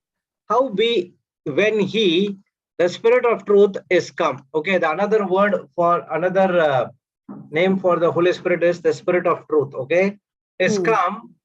He will guide you into all truth, for he shall not speak of himself. The Holy Spirit will not speak anything of himself, but whatsoever he shall hear from the Heavenly Father, that he shall speak, and he will show you things to come. So when you have the Holy Spirit, you cannot say that I cannot understand what is there in the mind of God. Because it clearly says that whatsoever he shall hear, the Holy Spirit is always getting in touch with the Heavenly Father, and he shall speak from the Father, and he is showing you the things which is to come. How he is going to show the things? Through a thing called imagination. Did you listen to the testimony where Papa said that when he was preaching and teaching the word of God, he sees to the mirror and he imagines people, about 10,000 people. Remember? Yes, but in one of the videos, he says that he stands in front of the mirror and he says that, hello, you all people in Africa.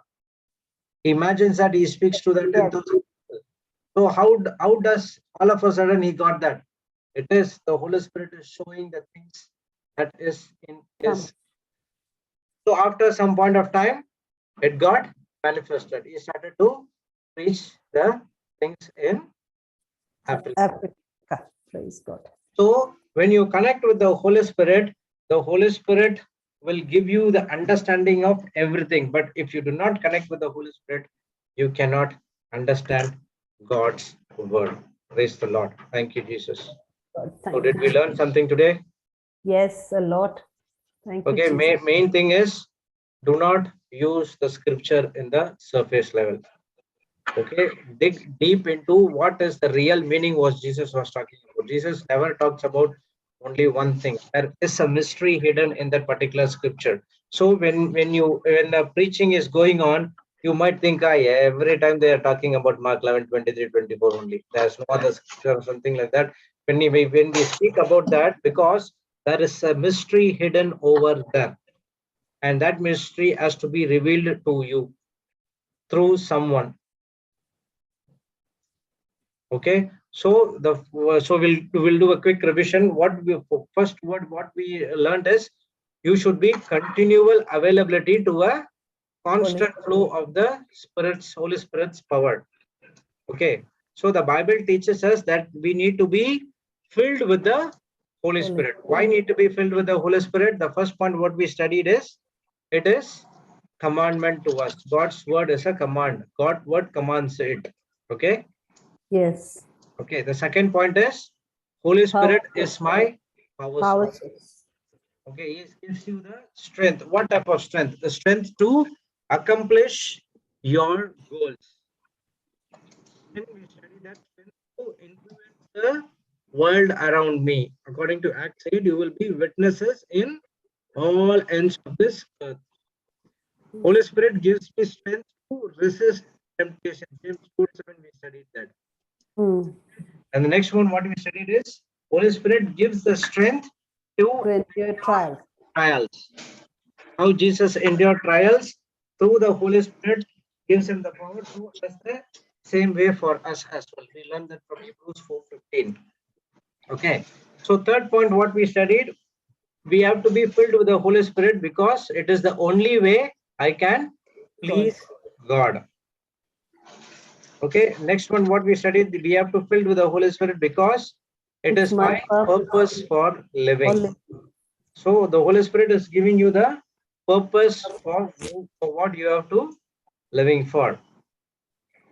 Okay, the next Yes. one is, we have to be filled with the Holy Spirit because without the Spirit, I cannot can't understand. God's word. So what is your action plan? Action plan is, whenever you take the Bible, ask the Holy Spirit to give you the inspiration, strength, wisdom, knowledge, and everything, because each and every scripture from the Bible is inspired and written by the Holy Spirit. Praise God. Thank you, Jesus. Thank you. Praise God. So Thank you. here. All right. Thank you, brother. Thank you so much. Thank you, brothers. Jesus. Thank you, brother. Baba, Shanta, Yes, sister. closing prayer, right? Yes. Okay. So I can do now? Yeah. Okay. Praise God. Thank you, Jesus. Thank you, Jesus. Thank you, Abba Father. Thank you, Jesus. Thank you, Holy Spirit. In the name of the Father, and of the Son, and of the Holy Spirit. Amen. Thank you, Abba Father. Thank you, Jesus. Thank you, Holy Spirit. Really thank you, Abba Father, for your Son, Jesus. And thank you, Jesus, for you have given us Holy Spirit. And thank you, Holy Spirit, for always being there with us. Yes, Holy Spirit, without you, we cannot understand anything. We cannot understand the God's plan. It is you who shows us, guide us. Thank you so much, Holy Spirit, for your help. You're always there to guide us, to show us. And thank you for all the teaching. Thank you, Holy Spirit. Thank you so much. It is you who make us understand, who give us the teaching. It is you only, Holy Spirit, that we understand God's love. We understand our Heavenly Father's love. Jesus, what He is saying to us, it is you who make us understand, Holy Spirit. Thank you Thank you so much for always being there with us, in us. Thank you so much, Holy Spirit. And we give you thanks, Holy Spirit, for each one who are present here and who will listen afterwards, O Lord. We give you thanks for each member, for their life, for all their family members, each one, O Lord, because here we all are your children and we all are brothers and sisters. Thank you, Lord. Thank you, Abba Father. Thank you, Jesus. Thank you, Holy Spirit. And thank you, Holy Spirit, for Brother Jude. For you have taught us through Brother Jude, O Lord. Thank you for your truth you are giving us to each one of us, O Lord. Thank you, Holy Spirit. Thank you, Abba Father. Thank you, Jesus. Thank you, Holy Spirit. In Jesus' name we pray. Amen. Amen. Amen. Praise God. Thank you, Shanta. Beautiful Praise prayer. God. Thank you, Jesus. Praise God.